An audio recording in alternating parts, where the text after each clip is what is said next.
안녕하세요. 오늘 당신이 보내주신 자료들, 인삼 관련해서 정말 흥미로운 게 많더라고요. 네, 그렇죠.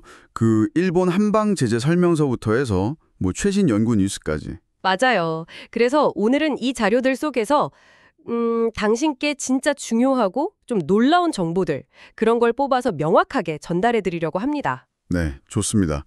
한번 깊이 들여다보죠. 자, 그럼 첫 번째 자료, 쯔무라 한방 인삼 영양탕 X 과립. 이거 설명서죠? 일본 제2류 의약품이라고 되어 있네요. 네, 일본에서는 제2류 의약품인데요. 이게 그러니까 약국에서 살 수는 있는데 전문가 상담이 권장되는 그런 약이에요. 아하, 그렇군요. 제2류 의약품.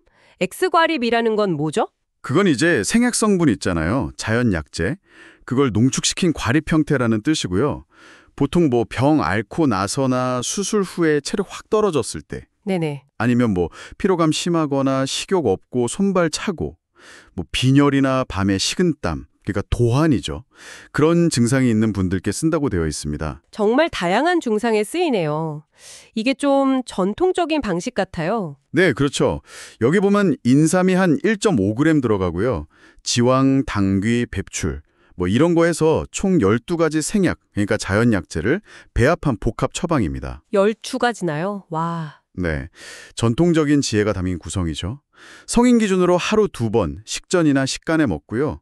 애들은 나이에 따라 용량이 다르고 만 2살 미만은 먹으면 안 돼요. 아, 주의사항도 그럼 중요하겠네요. 그럼요. 이게 중요합니다. 현재 뭐 다른 치료 받고 있거나 임신 가능성이 있거나 아까 말씀드린 것처럼 위장이 좀 약하고 설사 잦은 분들, 약물 알레르기 경험자 이런 분들은 꼭 전문가랑 먼저 상의해야 합니다. 네, 반드시요. 그리고 이게 드물긴 한데 간 기능 장애 같은 좀 심각한 부작용 가능성도 언급되어 있어서요.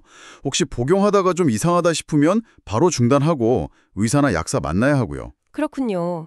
이렇게 여러 약재를 같이 써서 전반적인 기력을 돕는 게 전통 방식이라면, 현대과학은 인삼을 좀 다르게 보나요? 네, 그런 연구들이 있죠. YTN 사이언스 보도를 보니까 이게 또 흥미로운데요.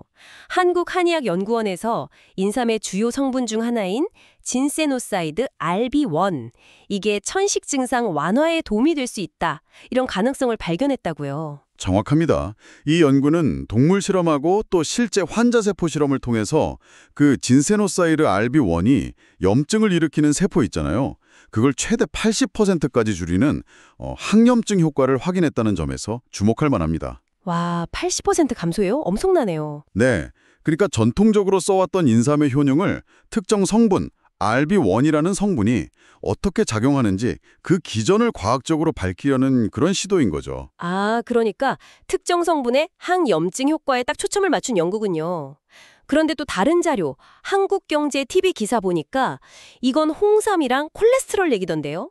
이건 좀 다른 접근 같아요. 맞습니다. 그 연구는 KGC 인삼공사에서 진행한 건데요. 홍삼이 혈중 콜레스테롤 수치를 낮추는 좀 새로운 기전을 밝혀냈다. 이런 내용입니다. 새로운 기전이요? 네, 바로 PCSK9이라는 단백질의 발현을 억제한다는 건데요. 이게 세계 최초 규명이라고 하더라고요. PCSK9이요. 처음 들어보는데 그게 콜레스테롤이랑 무슨 상관이죠? 좀 더 설명해 주실 수 있나요? 네, 그 PCSK9이라는 단백질은요. 우리 몸에서 나쁜 콜레스테롤, 흔히 LDL 콜레스테롤이라고 하죠. 네네. 이걸 제거하는 수용체가 있어요, 간에. 근데 PCSK9은 그 수용체를 분해시켜버려요. 그래서 결과적으로 혈중의 나쁜 콜레스테롤, LDLC 수치를 높이는 역할을 하는 단백질입니다. 아, 그럼 그 단백질이 많으면 안 좋은 거네요? 그렇죠. 근데 연구팀이 고지혈증 동물 모델에다가 홍삼을 투여했더니 이 PCSK9 단백질 분비가 억제되거나 혹은 정상 수준으로 회복되는 걸 확인한 거예요. 오, 그래서 콜레스테롤 수치가 어떻게 됐나요? 그 결과 이제 홍삼을 안 먹인 대조군하고 비교했을 때 중성지방 TG는 최대 70%, 총 콜레스테롤 TCO는 최대 35%, 그리고 나쁜 콜레스테롤 LDLC는 최대 65%까지 의미 있게 감소했고요. 와, 감소폭이 꽤 크네요. 네, 반대로 좋은 콜레스테롤 HDLC는 16% 정도 증가했다고 합니다. 이 연구 결과는 그 사이언티픽 리포트라는 국제 학술지에도 실렸고요. 이야, 그렇군요. PCSK9이라는 특정 단백질을 조절해서 콜레스테롤 수치에 영향을 준다.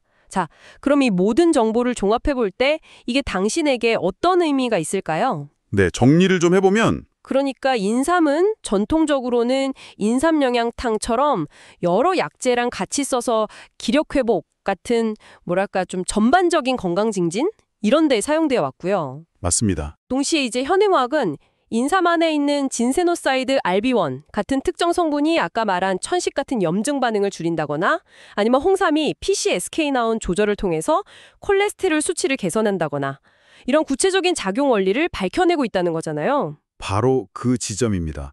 전통적인 사용 경험하고 현대 과학적인 검증이 이렇게 만나고 있는 거죠. 이게 시너지를 낼 수 있는 부분이고요. 네네. 특히 그 PCSK9 연구 같은 경우는 홍삼이 고지혈증 관리할 때 기존 치료제의 어떤 보조요법으로 쓰이거나 아니면 예방 차원에서도 활용될 수 있겠다. 이런 가능성을 보여주는 거죠. 아, 보조요법이나 예방 차원에서도요? 네, 하지만 이건 꼭 기억해야 합니다. 아까 그 쯔무라 제품 활명서에서도 봤듯이 인삼이나 홍삼도 결국엔 개인의 건강 상태나 또 혹시 다른 약을 먹고 있다면 그 약과의 상호작용 같은 걸 반드시 고려해야 한다는 점이에요. 그렇죠. 주의사항이 있었죠. 네. 그래서 이걸 활용하기 전에는 반드시 의사나 약사 같은 전문가와 상담하는 것이 중요합니다. 오늘 덕분에 인삼에 대한 전통적인 지혜부터 아주 최신의 과학 연구 결과까지 정말 다각도로 살펴볼 수 있었습니다. 인삼의 다양한 얼굴을 확인한 시간이었네요. 네. 그래서 마지막으로 이런 질문을 한번 던져보고 싶습니다. 그 진세노사이드 알비1이라든지 PCSK9 억제 기전처럼 특정 성분하고 그 작용 원리가 앞으로 계속 밝혀진다면 인삼이나 홍삼이 단순히 그냥 전통적인 방식의 뭐랄까 전체론적인 처방을 넘어서요. 네. 특정 건강 목표, 예를 들면 나는 영지점 관리가 필요해 또는 콜레스테롤 조절이 중요해. 이런 식으로 좀 더 정밀하게 타겟해서 활용될 날이 오지 않을까요? 그리고 어쩌면 인삼 말고도 우리가 아직 그 과학적인 비밀을 충분히 풀지 못한 또 다른 전통 약재들은 또 뭐가 있을지 그런 거 생각해보는 것도 참 흥미로운 탐구가 될 것 같습니다.